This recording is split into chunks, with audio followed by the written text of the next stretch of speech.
Boxing King Media in association with Boxer. Delighted to be joined by Joe Hayden, Dave Allen. Joe, as I just said to you jokingly, that it's your 10th fight. It seems like it was yesterday you was making your debut.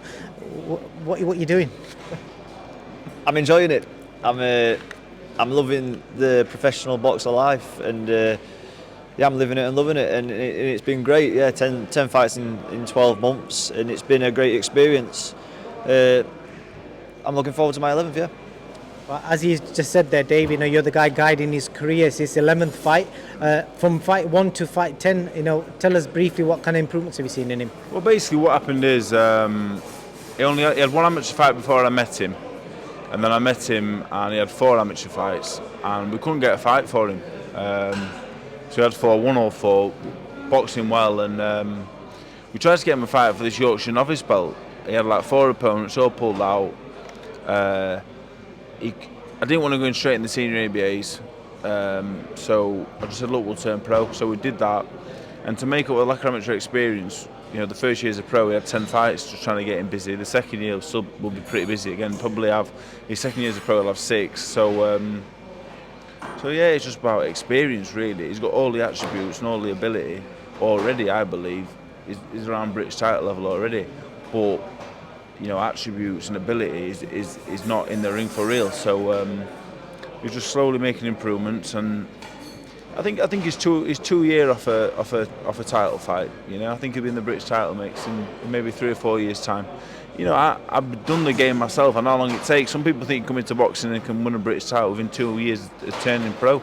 These Olympians maybe, but not a kid with single-digit amateur fights. So we're doing it slowly, but I feel like we're doing it correctly. Because I had 10 amateur fights, and I was boxing Dylan White in my 10th fight, Ortiz in the 11th. So learn from my mistakes, and kid's got a chance. So a good friend of ours, Straight Line, they financially back what we're doing, and with that, he's been very busy. Yeah.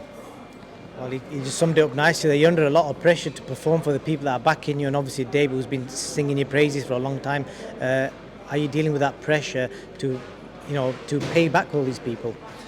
Yeah, definitely. And it's one thing Dave seeing it and saying it, but it's another thing that I've got to go out there and prove it. And I feel like I'm not doing a bad job at that minute, and I'm just really enjoying it.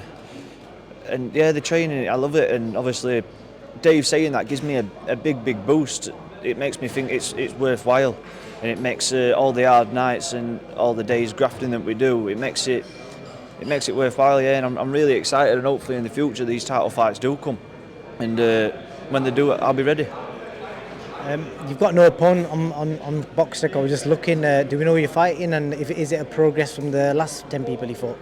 I'll be boxing MJ also. It'll be my first southpaw opponent, and obviously MJ's been in there with everyone. He's boxed all the good lads around my weight, so it'll be a good test for me to have a look at myself in there with MJ and compare myself and see where I'm at really. It'll be interesting to see, because MJ has been with everyone.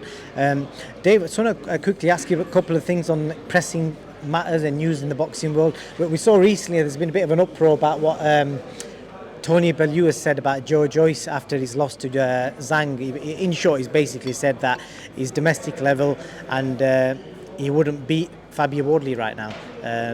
Your opinions on that reflection from Tony? Well, I strongly disagree with Tony. Tony obviously much better fighter than me, and he's a pundit. Probably more knowledgeable. So you have to respect his opinion, and we can't say that he's wrong because the fight hasn't happened. But in my opinion, Joe Joyce, I think he's still a world level heavyweight, to be honest. The queue to box him will still be very, very small. I wouldn't want to box him. He's 38. He has been on the receiving end of a bad knockout, but I think Zhang was all wrong for him. Zhang himself is a world class heavyweight. A southpaw, huge man. So for me, Joe Joyce is still a world class heavyweight, in my opinion. So I think he's wrong, but I'd watch Wardley. If Wardley beats Hadley, I'd watch Wardley Joyce. So I won't mind finding out. But yeah, I think he's wrong, but I don't think it's the most outlandish comment I've ever heard. But I think he's wrong. Yeah. And then obviously we spoke to your previous opponent Fraser Clark. He pretty much agreed with you on that as well. We saw a bit of beef on the back end of your fight with Fraser. Have you guys sorted it out? Have you spoken to each other since? Yeah, it's one of them things, you know. Fight week and all. You know, the fight was obviously interesting. A shocker. It was a shocker of a fight, to be honest. I was inactive and rusty and even with a good fighter, so it wasn't my best performance. But I thought I performed all right. You know, the fight was the things happened in the fight. We had a falling out. We had a few crosswords, but I'm 31 and he's 32, so if we're going to be carrying on that, then you know we need to grow up. So I've got no worse feeling from it all. You know, we won the fight. Everybody goes on to great things, and I'm just going to continue doing what I'm doing. Question on you in that fight, you know, there was a touching moment in the pre-fight. You know, we interviewed you where you spoke about the fact that you're doing it for your daughter, and well, you said you're not doing it for your daughter, you're doing it for yourself. But obviously, you've got that in the back of your mind. At any time during that fight, I know you're an honest guy. You'll tell me.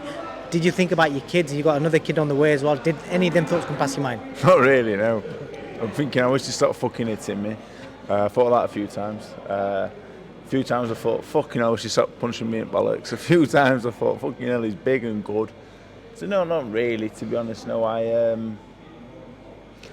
you know, it was disappointing for me because I could just feel the time out. I could feel frustration, really. The end of the fight, perforated eardrum. I thought I'd bit my tongue again. Frustration, really. A lot of frustration, but having watched it back, while I wasn't great by any means, I think I showed us, you know, after 4 years pretty much out, to go back in with Olympic medalists, you know, not really get into any trouble, you know, rounds 5 and 6 make them uncomfortable. I think I should have got a little bit left with a bit more activity and keep training. I was quite happy with it, but overall he won fair and square. He was a better man. He won.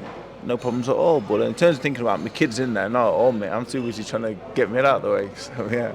You're probably the only fighter that says that, because people normally like that Rocky comparison, thinking about the family.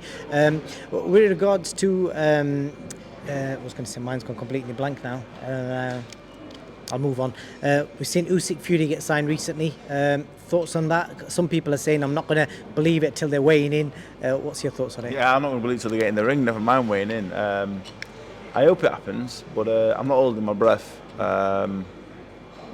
Fury's got to beat Ngannou, which I believe he will. He's got to beat him. He's not going to get a cut. He's not going to damage his hands. He's not going to, you know, get any injuries at all. So I'll believe it when I see it, but I'm hopeful. It ain't going to happen December 23rd. That's a fact. So I love Fury, me, but at this point now, it's a believe it when I see it basis with him. You know, he's a mate of mine, but that's on the boxing side of things. That's where we're at, I think.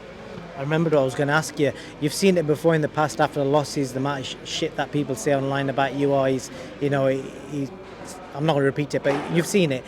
You obviously would have had similar feedback after the Fraser Clark fight. Have you reflect on that, and are we going to see Dave in the ring again, and when, if so? You know what, I'm very fortunate. 99% always is positivity towards me because people like me, so I'm very fortunate in that sense. Of course, there's always negativity. It was a bad performance, I would say. I can make excuses, inactivity and other things, but all in all, it was a below average performance. So any criticism I got was about a below par performance. I can take that on the chin because it was. It's not incorrect, you know. And if they come in the right manner and say it not in an aggressive way or a way that you know I could see as you know trying to be hurtful, I don't mind, because boxing is boxing. I always say to these, if Joe stops boxing tomorrow, he's still my friend. Boxing's not the be all and end all, so I don't mind it. But I'm going to continue boxing. Yeah, the Clark fight, in ways, while it was a really below average performance, I thought while I was in there, I thought if I was active and I was a little lighter, a few little things, I'd be all right. Yeah, and he's Olympic bronze medalist, so yeah, he's going to pick the right level, pick the right fights, and continue on. Who's promoting you? Are you free?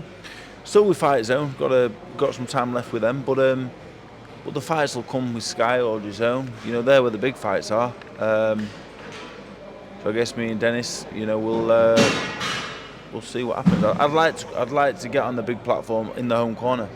Don't know if you was there in Manchester, but the crowd for me was as loud as for anyone else on the show. So I'd like to get in the home corner, 8-rounder, 10-rounder, proper fight. But yeah, I think I've still got something left. I really do. I've never felt as I'm older now. I'm a lot more mature, a lot wiser, training a lot better, living a lot better.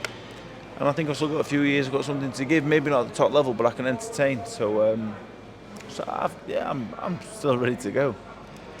Last question. There's 2 quick predictions for the 2 big fights this weekend.